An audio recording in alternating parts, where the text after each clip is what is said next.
So one of the last things that Trump did before he left office was sign the latest COVID-19 stimulus bill to increase unemployment benefits, which is a big reversal from what his posture on the unemployment benefits before. And it looks like his former staff is really gonna need it. Because after supporting Trump in the Muslim ban to his failure on COVID and all the way up to the insurrection, Trump's loyalist followers have been having a hard time finding a job outside of the presidency. It's a bit of a shocker. No one wants to hire you after your supporters storm the Capitol. So typically when a president leaves Washington, their staff and aides are able to make some serious cash when they're gone. I mean, so the thing is, this is the swamp that Trump's always talking about. You know, spending years next to the most powerful man in the world does have its perks. And most administrations, after most administrations, a lot of these loyalists, a lot of these staffers and aides get jobs in corporate America or with lobbying firms because they've got direct access to the people in charge.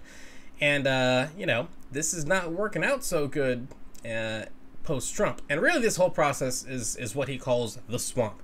And honestly, he's not wrong. It's corrupt as hell. I mean, I've seen senators who get voted out of office and then all of a sudden they go work with a big company like Boeing and get paid, you know, hundreds of thousands of dollars a year to sit at a desk and do absolutely nothing. But apparently that's not happening for a lot of these Trump officials. According to Politico, some aides are they're basically just screwed right now. According to a staff or a Republican strategist, a lot of the Trump's staffers are tainted by his reputation, with several aides described an increasingly bleak job market with virtually no chance of landing jobs in corporate America, and some have even seen promising leads disappear after the Capitol riot. A former White House official said they knew of people who actually got jobs rescinded because of what happened on January 6th. And a Republican strategist was much blunter. He said, and I quote, "They are really fucked. They were told over and over to take their hand off the hot stove, and they didn't want to listen."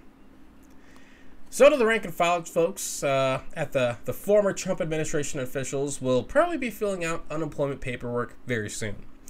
But hey, there's no shame on that. If the pandemic has taught us anything, your job could be gone at a moment's notice.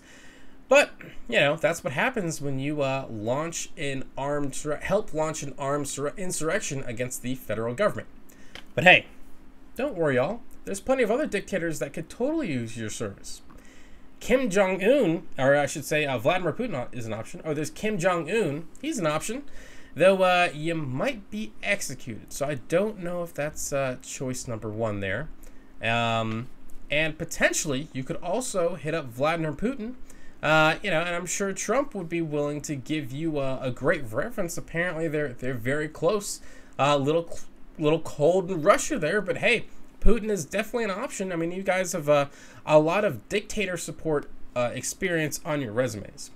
And hey, don't worry about the FBI. Just send in those resumes, Team Trump.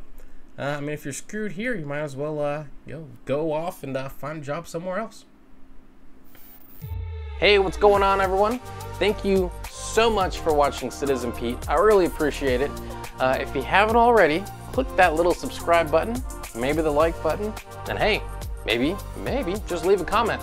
You know, I want to know what you're thinking. What do you think about all the politics and news and all the stuff that's going on in our country?